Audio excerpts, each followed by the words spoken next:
actually went in to have a hysterectomy and I had a reaction to the anaesthetic, which led to the stroke. So, yeah. When I came out, that was the start of, I guess, our journey now. Yeah. When Fiona first had a stroke, it was like, I don't know, it was like I blinked and my life changed. It was very hard when Fiona first came home because Fiona could hardly move. She had lost the whole left side, and it was very, very hard. Everything was shared. Fiona and I had a 50-50 partnership, and everything sort of just became my responsibility. I was everything. Bills, maintaining the house, kids. So within the next few years, I quickly became a physiotherapist, occupational therapist. I do Fiona's hair, I dress her.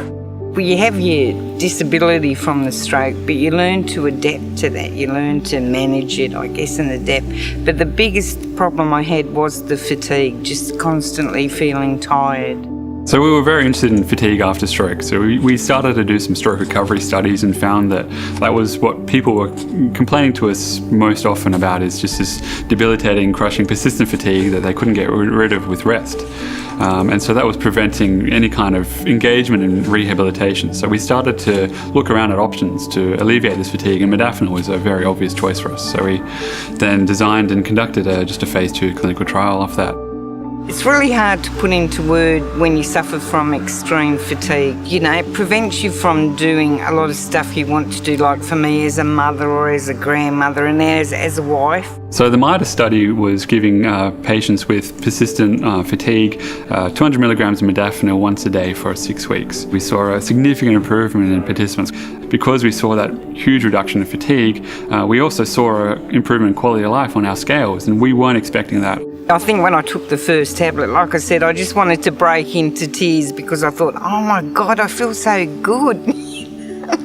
I just felt so good, it was unbelievable. Yeah, from day one there was a noticeable, it was just a noticeable difference. Just in her, like my friend said, she was more vibrant, she was more with us. And I guess with me too, you know, it's 12 years since I've had the stroke. And even I guess I sort of used to think myself, oh, I'm not sure how much further I can go, you know, but taking this drug has just opened up a whole new world for me. There are real community benefits too if we can reduce the fatigue of stroke survivors, because there are about 400,000 stroke survivors living in the community in Australia at the moment. So this is a community-orientated project. I'm not trying to assist people in hospital at the moment. I'm interested in what happens to them when they go home, and that's really the target of the MIDAS 2 study. The modafinil trial is an excellent fit really for Greater Charitable Foundation. We're all about improving the lives of beneficiaries, and this trial is aimed at improving the quality of life of patients who have suffered a stroke. So we felt that it would be just a perfect fit for us. The Greater Charitable Foundation funding these kind of projects is really pushing science forward a lot more. The role of the foundation has been absolutely incredible and vital to our future prospects and the future success of the study. I feel that if I can, you know, I'm getting these benefits, so if that can help another person, then that's brilliant, you know.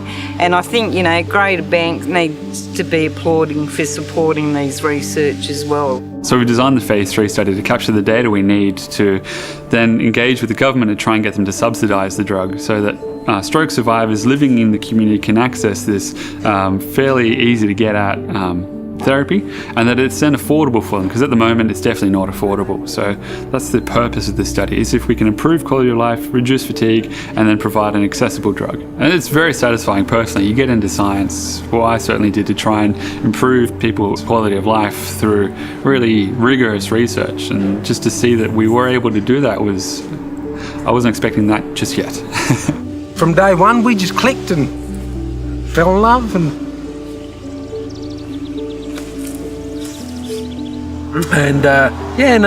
ever since we got together, it's I'm with us enough. Brian and Fiona.